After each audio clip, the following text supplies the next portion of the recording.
E aí galerinha, tudo bem? Hoje eu vim mostrar pra vocês as minhas leituras do mês de agosto e setembro e também falar um pouco como foi a minha maratona tibiária em cacos, tá bom?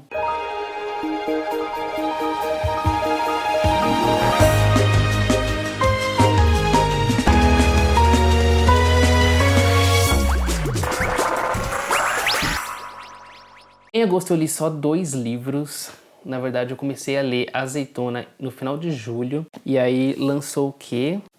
Lançou Harry Potter and the Cursed Child, e aí eu parei de ler Azeitona, tava antes da metade, pra ler Harry Potter. E pra quem não sabe de que se trata esse livro, na verdade, ele é uma peça de teatro escrito pelo Jack Thorne e pelo John Tiffany. E a J.K. deu ali uns palpites, ela aprovou a história, coisa assim, mas não foi ela que escreveu. A história começa exatamente onde terminou o último livro do Harry Potter, na estação King's Cross, com o Albus, que é o filho do Harry, indo pra Hogwarts. Mas eu não vou falar a história dele, contar a sinopse dele aqui, por questões de tempo e também porque eu decidi que eu vou fazer um vídeo de resenha e comentando as minhas impressões sobre esse livro, então aguardem. E aí depois que eu terminei de ler Cursed Child, eu voltei pra Azeitona e terminei de ler. E esse livro foi, assim, digamos, bem diferente do que eu imaginava que ele seria. Pelo Bruno ser uma pessoa engraçada, ter um canal de comédia no YouTube, e esse livro ser todo colorido, com esse desenho, né, um olho gigante, um título bem nada a ver, Azeitona na capa, eu achei que o livro fosse ser engraçado, um livro de comédia, coisa assim, mas na verdade ele não é. Esse livro vai contar a história do Ian,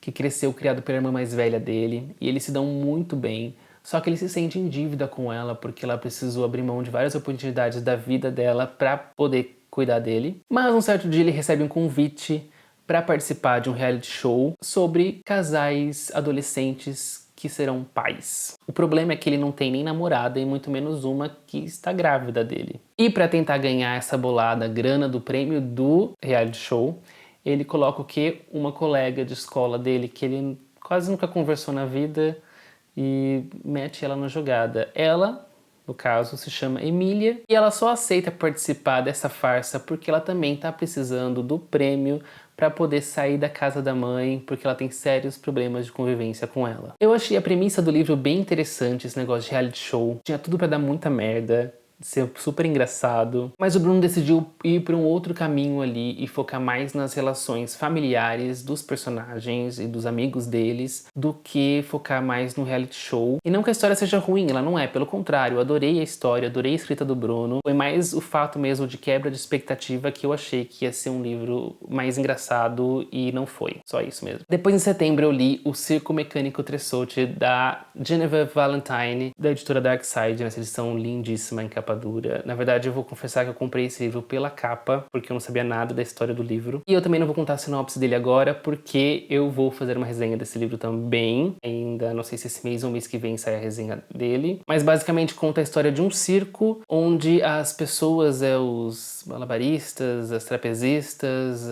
as pessoas que trabalham no circo, tem partes mecânicas no corpo. Uns têm pulmões mecânicos, outros têm pernas mecânicas, outros têm asas e aí vai. É um mundo pós-guerra e pessoas estão feridas e elas vão para esse circo para serem curadas e, né, trocar a parte do corpo que está com defeito por peças mecânicas. Eu achei um livro super interessante, ele é um pouco lento no começo, mas depois ele pega a velocidade mais pro final, assim. É que o ritmo dele varia muito porque o que acontece é que a autora, ela decidiu contar essa história em primeira, segunda e terceira pessoas, e isso faz com que o ritmo do livro meio que balanceie aí. Então tem partes que vai bem devagar, tem partes que acelera, depois tem partes que volta a ser devagar de novo, mas foi proposital, então eu entendo e eu gostei muito, e eu vou falar mais desse livro na resenha, que vale a pena, é um livro muito gostoso, e então aguardem também. Depois veio a maratona Tibiária em Cacos, que me deixou literalmente em cacos,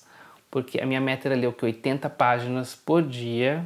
Vocês lembram do paginômetro? Pois é. Eu tinha tudo programado, eu consegui ler as 80 páginas no sábado, no domingo, na segunda e na terça. Mas aí chegou quarta, não consegui mais porque eu comecei a fazer hora extra no trabalho a semana toda e aí começou a acumular as páginas e não deu tempo. Eu consegui terminar 3 livros apenas dos 4 que eu tinha programado. E o primeiro foi O Amor nos Tempos de Likes, da Pan, da Bel, do Pedro e do Hugo. Esse livro contém 3 contos super fofos E me surpreendeu muito, porque eu achei que eu não ia gostar desse livro. Não sei porque eu achei que eu não ia gostar, porque romance, eu não sou muito fã de livros de romance assim. Mas eu adorei, gente. Gostei muito, muito, muito, muito mesmo. Os contos são cheios de clichê de romance, mas eu achei que ficou bom até, porque como são contos, a história tem que ser bem rápida. Os clichês funcionaram e pessoalmente eu me identifiquei muito com o terceiro conto, que é do Pedro e do Hugo. Algumas cenas até me emocionaram enquanto eu tava lendo, porque foram algumas cenas que eu já vivenciei.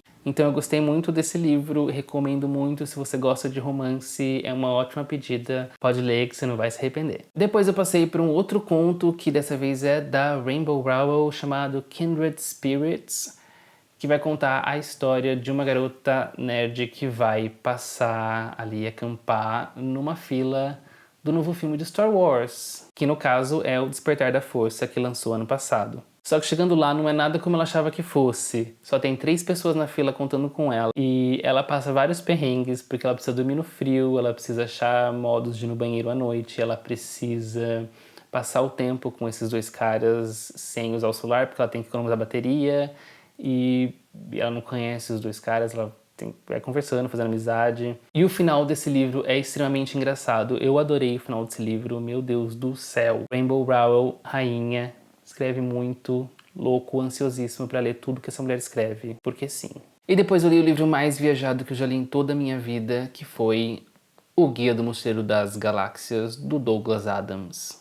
Esse livro, na verdade, eu li em partes em inglês e em partes eu li nessa edição minha em português aqui, que eu tenho também, porque tem várias palavras difíceis, assim, inventadas mesmo, e coisas estranhas que não faziam sentido, então eu peguei a tradução para ver como que tava na tradução, então eu ia meio que lendo as duas em paralelo. Esse livro vai contar a história do Arthur, que acorda certo dia com um barulho de trator na sua janela, porque querem demolir a casa dele para construir o que? Uma rodovia no lugar. Do nada você acorda e tem alguém tentando destruir a sua casa. Muito normal, né? Ele tem um amigo chamado Ford, que na verdade ele vai contar pra ele que ele é de outro planeta, não é da Terra. E o trabalho dele é atualizar um livro digital chamado Guia do Mochileiro das Galáxias, que é tipo uma enciclopédia do universo. E aí o Ford avisa o Arthur que tem uma nave extraterrestre vindo pra Terra, querendo destruir a Terra. E eles têm alguns minutos só pra sair dali. No caso, o Ford consegue uma carona aí nessa nave que vai destruir a Terra. E eles partem pra uma viagem no espaço super louca. É muito engraçado, a escrita desse autor é muito engraçada, eu ri muito enquanto eu tava lendo, porque tem muitas coisas assim, bem nonsense, mas é muito engraçado ao mesmo tempo. E nessa viagem eles vão descobrir várias coisas, entre elas a resposta pro sentido da vida,